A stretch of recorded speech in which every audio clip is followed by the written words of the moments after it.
पास time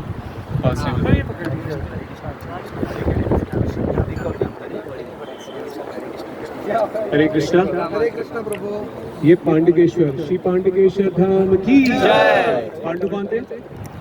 पांच पांडवों के पिताजी। पिता। तो महाराज पांडु को श्राप मिल गया था। क्या श्राप मिला था? कि अगर वो उनकी कोई भी संतान होगी तो उनका तुरंत ही वध हो जाएगा।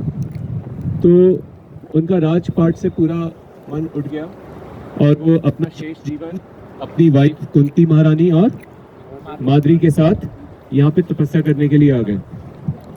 और कुंती महारानी को तो वरदान था कि वो इच्छा से किसी भी देवता को पुकार सकती हैं और उनसे वरदान में पुत्र प्राप्ति कर सकती है। अभी तक कुंती महारानी बताया नहीं था, पर यहाँ पे जब पांडु बहुत ज़्यादा निराश हताश हो गए थे कि अब उनकी कोई संतान ही नहीं हो सकती और होगी तो उनकी तुरंत मृत्यु हो जाएगी, तो जब वो बहुत ज़्यादा डिप्रेस्ड हो गए थे तब कुंती महारानी ने एक बार उनको ये रिवील किया।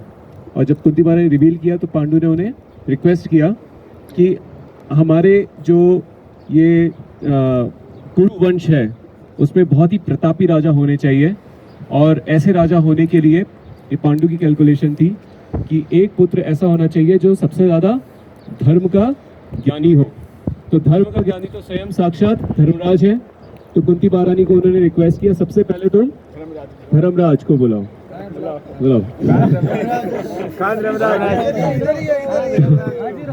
तो यमराज प्रकट हुए कुंती महारानी के बुलाने से, और यमराज ने उनको पुत्र रूप में किसको दिया? श्री युधिष्ठिर महाराज की। पहले कुंती पुत्र कौन हुए? धर्मराज, युधिष्ठिर महाराज। और फिर उसके बाद पांडु ने सोचा कि हमारा कुरु वंश और भी प्रभावशाली हो, उसके लिए बहुत ही बलशाली भी एक होना चाहिए। तो इसके लिए उन्होंने बलशाली के लिए वायु देव को, पवन देव को उनको बुलाने के लिए कहा। कुंती महारानी पवन देव को बुलाया, और फिर दूसरे कुंती पुत्र कौन हुए? भीम।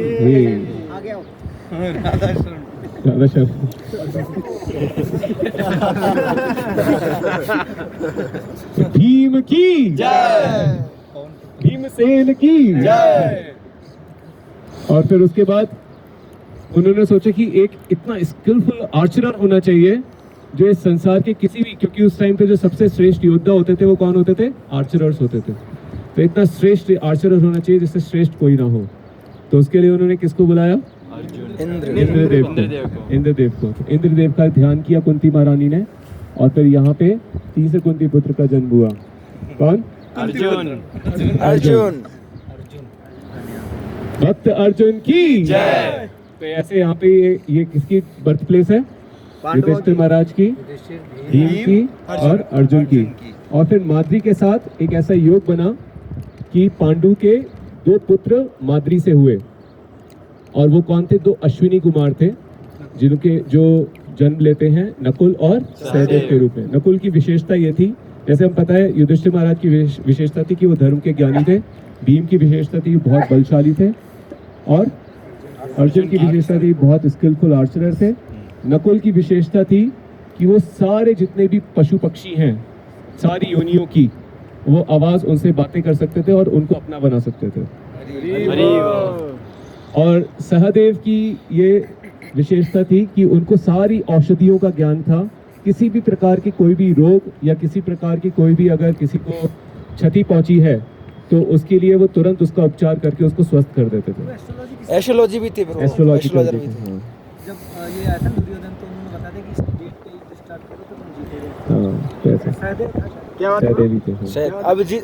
अभिजीत नक्षत्र में बोलते हैं उनसे। अभिजीत नक्षत्र में बोलते हैं युद्ध शुरू करने के लिए, लेकिन कृष्णा उसका इफेक्ट कम कर देते हैं बाद में, इसलिए। अच्छा।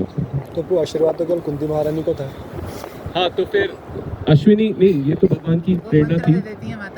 कुंती महारानी उनको दे देती है, उन पांडु को।